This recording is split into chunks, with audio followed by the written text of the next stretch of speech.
आज की वीडियो का टॉपिक भारत का बजट 2024 और 25 का बजट, जो कि वर्तमान सरकार का अंतिम बजट भी कहा जा सकता है। इसे अंतरिम बजट भी बोला जा रहा है क्योंकि इलेक्शन से पहले ये बजट को पास करवाना जरूरी है। इस बजट की कुछ इंपॉर्टेंट फीचर्स के बारे में यहाँ पर हम वीडियो में डिस्कस करेंगे। सबसे पहले ये 58 मिनट का जो भाषण निर्मला सीतारमण, जो कि भारत की फाइनेंस मिनिस्टर हैं, लोकसभा में इस बजट को पेश किया, तो उसमें किस किस डिपार्टमेंट को भारत सरकार के क्या क्या एलोकेशंस की गई हैं उसके बारे में थोड़ी सी जानकारी। सबसे पहले तो इसमें टैक्स स्लैब जो है, जो टैक्स स्लैब है, वो वैसे की वैसे ही रखी है। 3 लाख से लेकर 5 लाख तक की अगर आपको आमदन होती है तो आपको 5% टैक्स देना पड़ेगा। फिर 5% से लेकर 5 लाख से लेकर 9 लाख तक फिर आपको 10% देना पड़ेगा। तो ऐसे टैक्स का स्लैब है जिसे ज़्यादा चेंज नहीं किया गया, वैसे की वैसे ही है।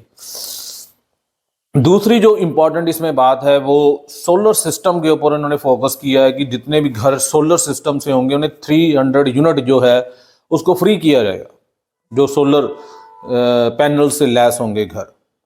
तीसरा इसमें इम्पॉर्टेंट पॉइंट है देश की जो फिजिकल डेफिसिट है, जिसे हम बोलते हैं कि देश का जो वित्तीय राजकोषीय वित्तीय घाटा, उसको कम करने के ऊपर इस बजट का सबसे बड़ा की फीचर है। क्योंकि अभी जो घाटा चल रहा है वो 5% से भी ऊपर चल रहा है, तो इसे 4% या 4% समथिंग लाने का प्रयास किया जा रहा है, जो कि इस बजट का सबसे इम्पोर्टेंट एंड प्राइमरी ऑब्जेक्ट है।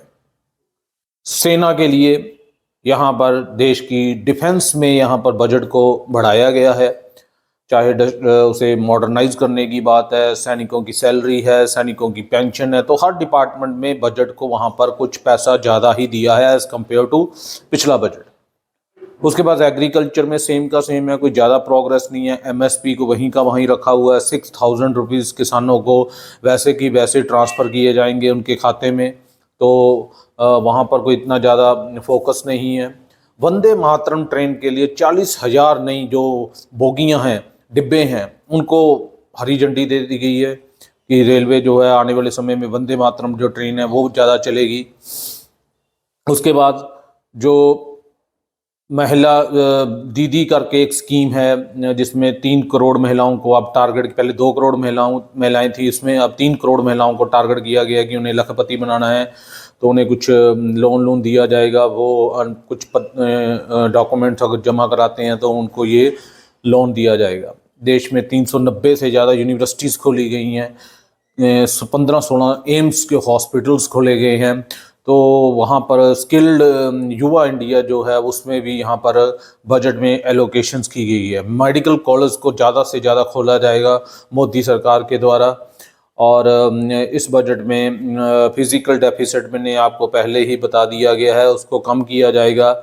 और नए इंफ्रास्ट्रक्चर, यस, इंफ्रास्ट्रक्चर के ऊपर बहुत ज़्यादा फोकस है। और नए और विमान के क्षेत्र खोले जाएंगे, रनवे बनाए जाएंगे, एक्सप्रेस लेन्स बनाई जाएंगी और हाईवेज़ का निर्माण बहुत ज़्यादा किया जाएगा। ये यहाँ पर एक इम्पॉर्टेंट पॉइंट है, इंफ्रास्ट्रक्चर के लिए यहाँ पर एक बहुत बड़ा पॉइंट है। तो ये कुछ की फीचर्स थी जो कि भारत के बजट में पेश की गई। थैंक्स।